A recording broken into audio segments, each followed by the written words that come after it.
সংবাদমেলখনৰ সন্দৰ্ভত আমি জাতীয় সংগ্ৰামী অসমে কেইটামান কথা ক'ব বিচাৰিছো।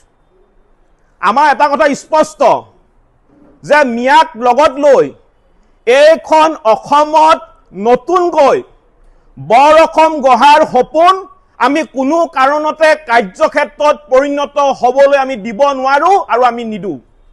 স্বৰ্গদেউ চাওলুং চুকাফা, মহাপুৰুষ শ্ৰীমন্ত শংকৰদেৱ, মহাপুৰুষ মাধৱদেৱে গঢ়ি থৈ যোৱা এই বৰ অসমৰ ভেটিত মিয়ালেণ্ড বনোৱাৰ ষড়যন্ত্ৰ উফৰাই দিয়া হ'ব। আমাৰ স্পষ্ট কথা। এইখন মাতৃভূমিত আমাৰ পূৰ্বপুৰুষৰ অৱদান আছে।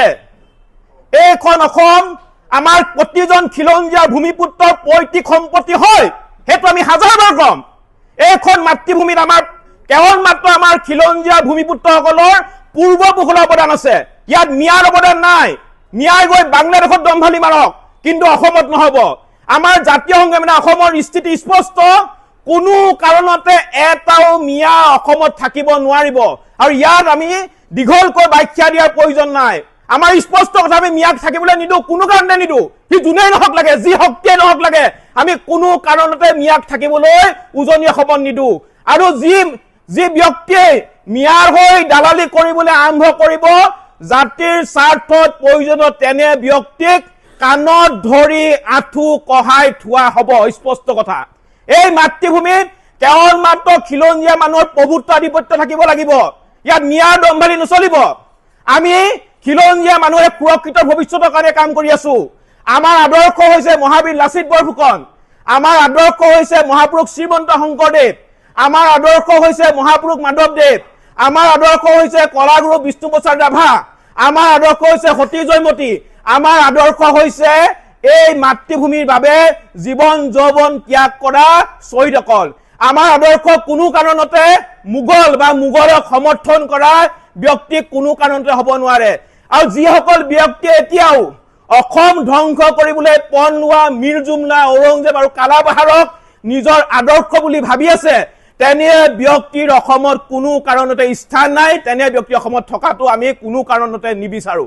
এইখন অসম স্বৰ্গদেউ চাওলুং চুকাফা, মহাপুৰুষ শ্ৰীমন্ত শংকৰদেৱ, মহাপুৰুষ মাধৱদেৱৰ আদৰ্শৰে পৰিচালিত হৈ আছে আৰু হৈ থাকিব। এইখন অসমত মিয়াৰ চোৰ ডকাইত, দাদাগিৰি, ধৰ্ষণকাৰী, ড্ৰাগছ মাফিয়াৰ অতপালি কোনো কাৰণতে সেইটো আমি কোনো কাৰণতে হ'বলৈ নিদিওঁ। আমাৰ কথা স্পষ্ট। আমি অসমখনক বাংলাদেশ পাকিস্তান হ'বলৈ দিব নোৱাৰো। আৰু আজিৰ তাৰিখত যদি আমি বাংলাদেশী আগ্ৰাসন ৰোধ কৰিব নোৱাৰো, তেতিয়াহ'লে জাতিটোৰ কিন্তু ভৱিষ্যত অন্ধকাৰ। এইটো কথা স্পষ্ট। আজি মিয়াই কি নাই কৰা? আজি মিয়াই নামৰে আমাৰ খিলঞ্জীয়া মানুহৰ ওপৰত আক্ৰমণ কৰিছে, খিলঞ্জীয়া মানুহক মাৰিছে, পিটিছে, খিলঞ্জীয়া মানুহৰ বাই ভনীক ধৰ্ষণ কৰি হত্যা কৰিছে, খিলঞ্জীয়া মানুহৰ মাটি বাৰী সম্পত্তি সকলো কাঢ়ি লৈ গৈছে। আমি অনৰবাই বৰাৰ হত্যাৰ ধৰ্ষণ কাণ্ড আমি পাহৰা নাই। নুনমাটিৰ 4 বছৰীয়া কন্যাগৰাকীও কিন্তু মিয়াৰ হাতৰ পৰা হাৰি নগলে, ধৰ্ষণ কৰি মিয়াই হত্যা কৰিলে। এইবোৰ ঘটনা আমি কোনো কাৰণতে আমি পাহৰি যোৱা নাই। গতিকে আমাৰ কথা স্পষ্ট যে কোনো কাৰণতে অসমত মিয়াৰ আগ্ৰাসন আমি হ'বলৈ নিদিওঁ। যি শক্তিয়ে মিয়াৰ হৈ দালালি কৰিবলৈ আৰম্ভ কৰিব, তেনে শক্তিক পুনৰবাৰ কৈছো, জাতিৰ স্বাৰ্থত কিন্তু প্ৰয়োজনত পিঠি বহল কৰি দিয়া হ'ব।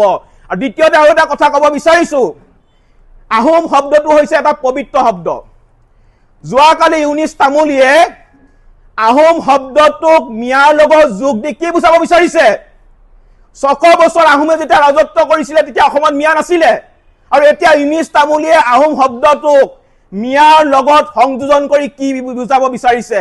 আমি স্পষ্টভাৱে সকীয়াই দিছো, ভৱিষ্যতে যাতে কোনো কাৰণতে আহোম শব্দটোক মিয়াৰ লগত সংযোজন নকৰে, অন্যথা কিন্তু পৰিস্থিতি একদম স্পষ্টকৈ কৈছো বেয়া কৰি দিয়া হ'ব। স্পষ্ট কথা। আৰু 4 তাৰিখে নিৰ্বাচনৰ ৰিজাল্ট ঘোষণা কৰিব আৰু 4 তাৰিখৰ পিছৰ পৰা পুনৰ জাতীয় সংগ্ৰামী সেনা অসমে মিয়াক এটা অভিযান পুনৰ কিন্তু আমি আৰম্ভ কৰিম বুলি আপোনালোকৰ সংবাদ মাধ্যমৰ আগত আমি অৱগত কৰিলো।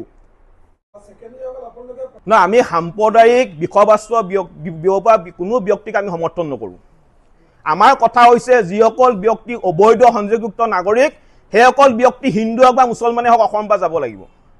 আমি আপোনালোকে গম পায় বিগত সময়ছোৱাত আমি হিন্দু বাংলাদেশীৰ বিৰুদ্ধে কিন্তু আমি আন্দোলন কৰি কা আন্দোলনৰ সময়ত আমি জেল খাই থৈছোঁ। আৰু এতিয়া আমি অবৈধ সংযোগযুক্ত মিয়াৰ বিৰুদ্ধে আমি আন্দোলন কৰিছোঁ।